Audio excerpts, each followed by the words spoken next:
Alright, here for the wrap up. Well, how did that go? Well, it went rough. But looking at the results from my notes here, the first match was a kind of throwaway game where we didn't really have much. Basically, our opponent got the best start, but it did definitely point out the fact that there definitely needs to be some kind of board wipes in this deck. So that's a sideboard adjustment I'm making a note for to make later. So, apart from that, how else did we do? Well, against the Boros deck, obviously we didn't have board wipes, so we struggled. Against Rakdos discard, well, mono black discard, I punted basically for our matches.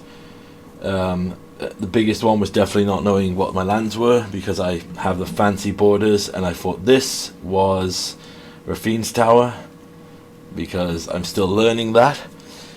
And then we had a third match where we got pretty good damn lucky, where our opponents seemed to have bad issues with devotion. They didn't run into much. But so let's go through the deck in terms of things. So, first path. It's definitely not Mardu pyromancer levels, but there is a nice core here. Third path's ability to produce artifact creatures was very good in the one match where Kellen could also swing in. His ability to sack artifacts, and it's a May, but I was against a discard deck and I wanted to buffer my hand.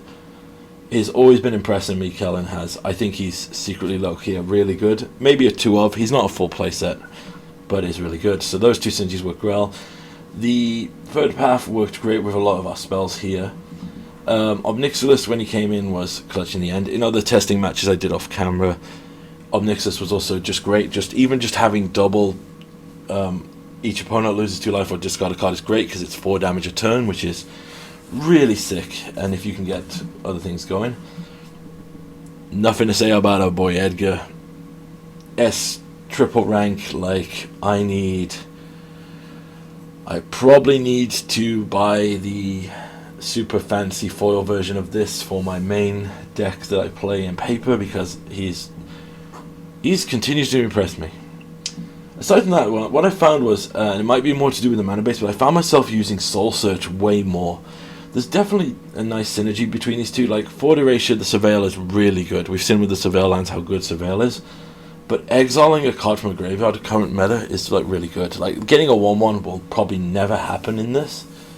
But yes, it definitely hand disruption is pretty damn decent. Just a lot of opponents seem to be keeping hands that have a very distinctive payoff. So we can just snipe that out or mess up their tempo. It's really solid.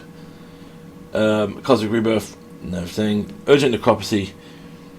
What I found with the matches I played here, which was really good, is, particularly in a discard heavy meta, it's basically they're just charging this up for you. And yeah, there were many times, like, for example, we got blown out by that Light Shield Array, but we had the potential to take out everything there. If we just had a bit more lucky and had Malta 4, I reckon we could have forced the pop of the Light Shield Array and then maybe had another turn to hold on. Aside from that, World Soul's Rage, definitely another card that, like, 100%, like, running this over the buyback a land every upkeep, this is, like, solid. But aside from this, I like the way the deck is built. We definitely probably need sideboard board wipes. Whoa, my sideboard has decided to graphically glitch out. We didn't run into anything that required a lot of these in our testing. These are obviously for our worst matchups. But I think currently in a very heavy discard, heavy meta, there is probably consideration for maybe a little bit more recursion effects, but definitely okay with the way it felt. I would probably incorporate maybe the Hero of Precinct 1 as an additional pyromancer effect, but at the same time I would also maybe consider an enchantment token producer to maybe grind us out in later matches. That might be a sideboard option I'll explore later. But all in all, this is the list. Hope you enjoyed it. Definitely, if you're going to build this, definitely get a better mana base than what I threw together here. Hope you enjoyed.